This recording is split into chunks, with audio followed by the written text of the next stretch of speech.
नमस्कार। मंत्रालय में आपका स्वागत है और बात कर रहे हैं सचिन पायलट की। सचिन पायलट का कद इन दिनों बढ़ता जा रहा है और अभी अभी जानकारी ये आई है कि सचिन पायलट कल देर रात उनको ये संदेश मिला राहुल गांधी की तरफ से कि तुम्हें सुबह मेरे साथ लखीमपुर चलना है। और उसके बाद में सचिन पायलट लगातार अपने दौरे राजस्थान में खत्म करके सीधे दिल्ली चले गए आज सुबह, और वो राहुल गांधी के साथ में लखनऊ जा रहे हैं, लखीमपुर जा रहे हैं। वहां पर वो किसान परिवारों से मिलेंगे। कहा गया है कि सीतापुर और ऐसी जगहों पर जहां पर कि सचिन पायलट का राहुल गांधी के साथ दौरा है, वहां पर इंटरनेट भी बंद कर दिया गया है।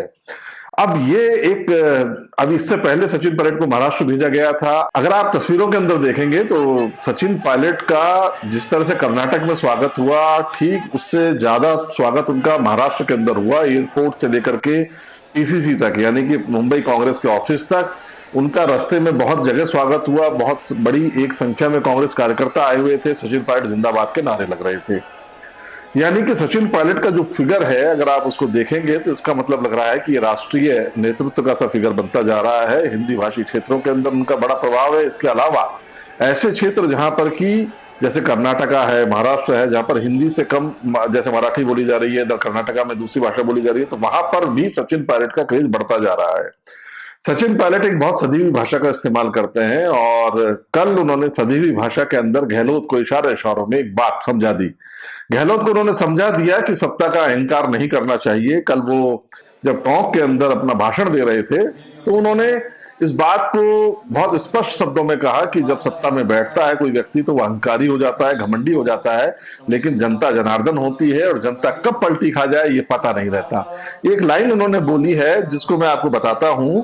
उन्होंने कहा है कि जब जनता करवट बदलती है तो इतनी जोर की पलटी पड़ती है कि आदमी को पता ही नहीं पड़ता कि क्या हो रहा है। और जिन लोगों के अंदर ये घमंड और अहंकार आ जाता है कि हम जीवन के अंतिम पड़ाव तक सत्ता में बैठे रहेंगे, मैं समझता हूं कि वो गलत है। सीधी सीधी बात, क्योंकि इस समय जीवन के अंतिम पड़ाव तक सत्ता में रहने का तो केवल और केवल अशोक गहलोत का ही स्टेटमेंट था। इसके अलावा किसी और राजनेता का कोई स्टेटमेंट नहीं था। तो सचिन पायलट ने सीधी सीधी बात अशोक गहलोत को समझा दी है कि यदि आपको ऐसा लगता है कि जीवन के अंतिम पड़ाव तक आप सत्ता में बने रहेंगे तो ये गलतफहमी मत पालिएगा, क्योंकि वो गलत है। अब ये इशारों में जिस तरह से इशारों के अंदर अशोक गहलोत समझाते हैं, अपनी बातों को कहते हैं, राजनीतिक चातुर्य, वही इशारे अब सचिन पायलट उनकी तरफ देने लगे हैं। तो ये एक ऐसा टाइम चल रहा है सचिन पायलट और अशोक गहलोत के बीच में। लेकिन इन सब के बीच में आप गणित समझिएगा कि आलाकमान की क्या गणित चल रही है, यानी कि 10 जनपद की क्या गणित चल रही है, सोनिया गांधी की क्या गणित चल रही है, राहुल गांधी प्रियंका गांधी क्या सोच रहे हैं।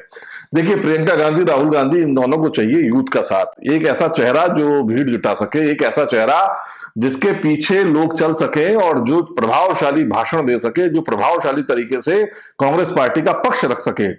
अशोक गहलोत और सचिन पायलट, अशोक गहलोत देखिए बहुत मंजे हुए राजनीतिक खिलाड़ी हैं, एक उम्र हो चुकी है उनकी और वो बहुत एक अच्छा वक्ता भी है, राजनीतिक समझ भी है, उनकी राजनीतिक पकड़ भी है और बहुत सारे जगहों पर कांग्रेस पार्टी के लिए वो गेम चेंजर की भूमिका में नजर भी आते हैं। अब बात कर रहे हैं सचिन पायलट की।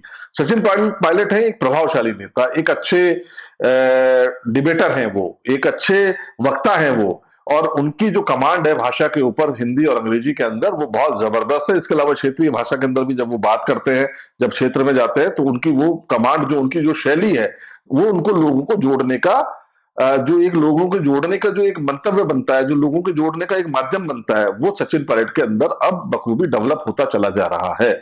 इसलिए इन सब चीजों को देखते हुए देखिए, चाहे मैं कुछ भी कहूं या अशोक गहलोत के समर्थक कुछ भी कहें या सचिन पायलट के समर्थक कुछ भी कहें, आला कमान का एक अपना स्टैंड होता है। आला कमान के कुछ अपने खुद के विश्वसनीय लोग होते हैं। आला कमान का एक खुद का एक क्राइटेरिया होता है जिसके अंदर वो ये जज करते हैं कि कौन सा नेता इस समय चल रहा है या कौन सा नेता इस आगे की दौड़ का उनके लिए घोड़ा साबित होगा।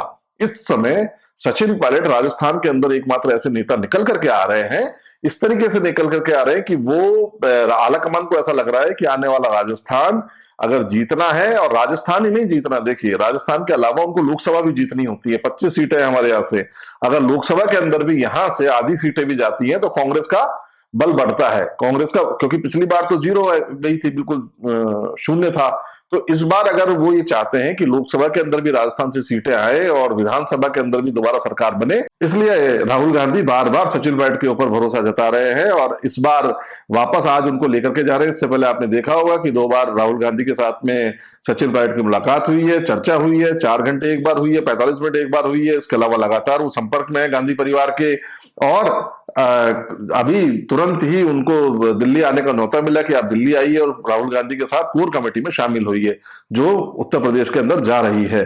तो ये एक चीज ऐसा दर्शाती है, सचिन पायलट के पक्ष में ये वाली चीज जाती है कि वो जो तमाम चीजें थी कि सचिन पायलट जो है सरकार गिराने की बगावत कर रहे हैं, सरकार गिराने की चेष्टा कर रहे हैं, कांग्रेस के खिलाफ जा रहे हैं, सचिन पायलट आलाकमान के खिलाफ जा रहे हैं, वो तो सब कुछ नहीं है। आलाकमान का विश्वास दिनों दिन सचिन पायलट पर बढ़ता जा रहा है, जो कि राजनीति के अंदर गहलोत और सचिन पायलट खेमे के अंदर जो एक दूरी बढ़ती चली जा रही है, उसको या तो पाटने की कोशिश होगी या ये बहुत बड़ा एक विकराल रूप लेगा। मंत्रालय में आज इतना ही, कल फिर मुलाकात करेंगे नए मुद्दे के साथ। तब तक के लिए दीजिए इजाजत, नमस्कार।